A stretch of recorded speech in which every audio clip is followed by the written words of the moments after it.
kalau dia bersin-bersin, apalagi bersinnya berkali-kali, itu udah ciri khas dari alergi.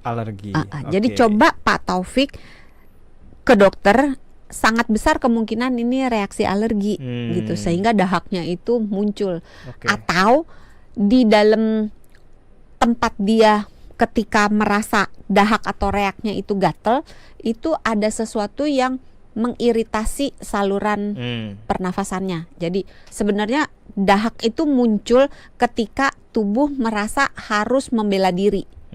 Jadi kayak misalnya ada kemasukan debu, kemasukan virus, kemasukan jamur, itu badannya kayak memberi reaksi, gue harus melawan nih.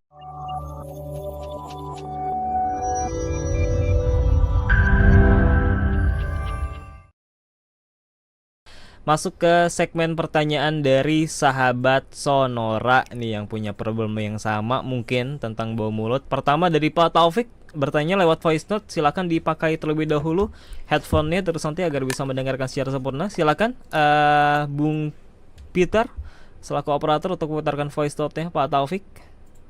Assalamualaikum, terima kasih Dokter Santi dan Mas Sony.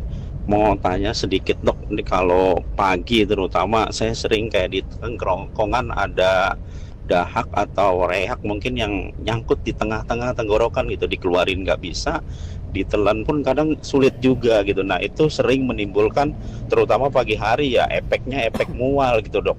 Jadi agak sulit, jadi seolah kayak mau muntah gitu. Nah saya nyiasatinya paling ngemut permen di pagi hari biar nggak hilang rasa mualnya gitu dok. Kira-kira untuk pengobatannya seperti apa dok? Terima kasih, mohon maaf, assalamualaikum. Nah, waalaikumsalam Pak Taufik. Ini ternyata bukan bau mulut tapi dari rongga mulut ada dahak yang tertahan hingga mual. Bagaimana jawabannya? Iya, terima kasih Pak Taufik. Selamat malam. Waalaikumsalam warahmatullahi wabarakatuh.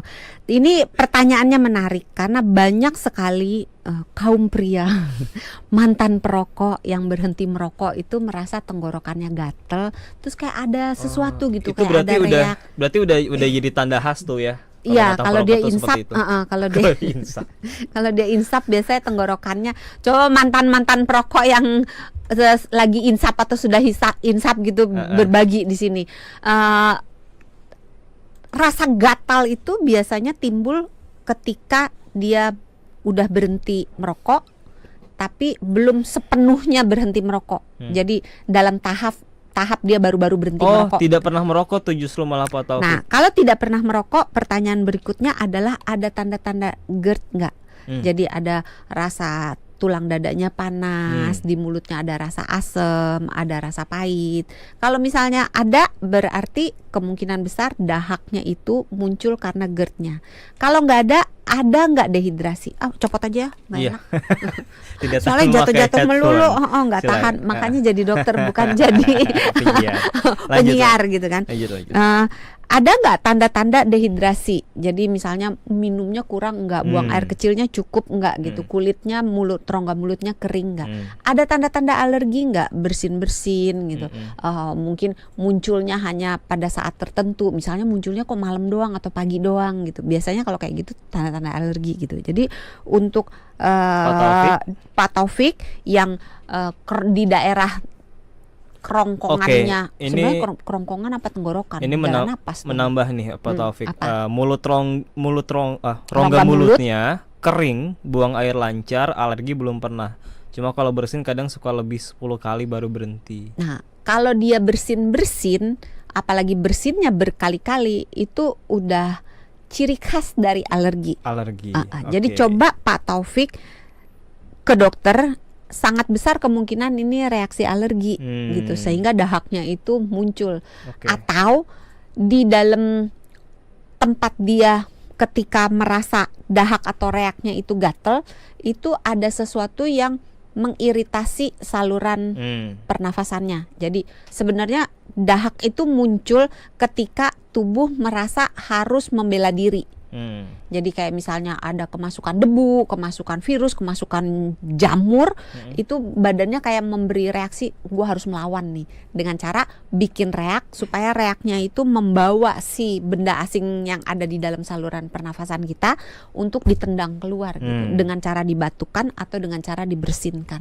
Oke. Mudah-mudahan menjawab untuk Pak Taufik. Tapi kalau makan permen saya tidak menganjurkan sebagai jalan keluar, karena sebaiknya kita mencari akar permasalahannya, beresin permasalahannya. Kemungkinan besar adalah alergi, jadi silakan periksakan ke dokter segera Pak Taufik. Ada Apip nih ya.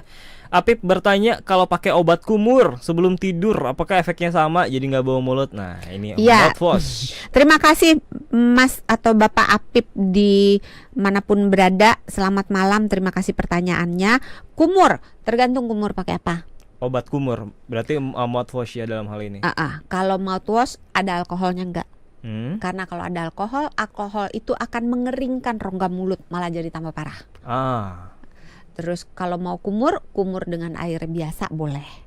Kalau obat kumur tapi yang non alkohol? Boleh. Jadi harus dicari yang tidak ada alkoholnya. Iya, tetapi susahnya gini. Penggunaan obat kumur baik yang beralkohol maupun tidak beralkohol yang digunakan secara berlebihan, maka itu akan mengganggu keseimbangan bakteri baik di dalam rongga mulut. Karena dalam rongga mulut kita sama seperti di usus kita, ada yang baik, ada yang bakteri jahat. baik, ada bakteri jahat. Nah, kalau bakteri baiknya kita menggunakan obat kumur secara berlebihan, maka keseimbangan itu terganggu gitu. Nah, kalau keseimbangan itu terganggu, maka bisa terjadi malah bau mulut. Malah jadi efeknya sebaliknya yang kita inginkan. Jadi kalau mau berkumur menggunakan air biasa ya. Menggunakan air biasa boleh, menggunakan air garam di selang-seling boleh gitu. Kalau mau menggunakan obat kumur jangan menjadi rutinitas yang berlebih-lebihan gitu. Apalagi kalau pakai air teh itu nggak boleh juga ya. Malah jadi keenakan.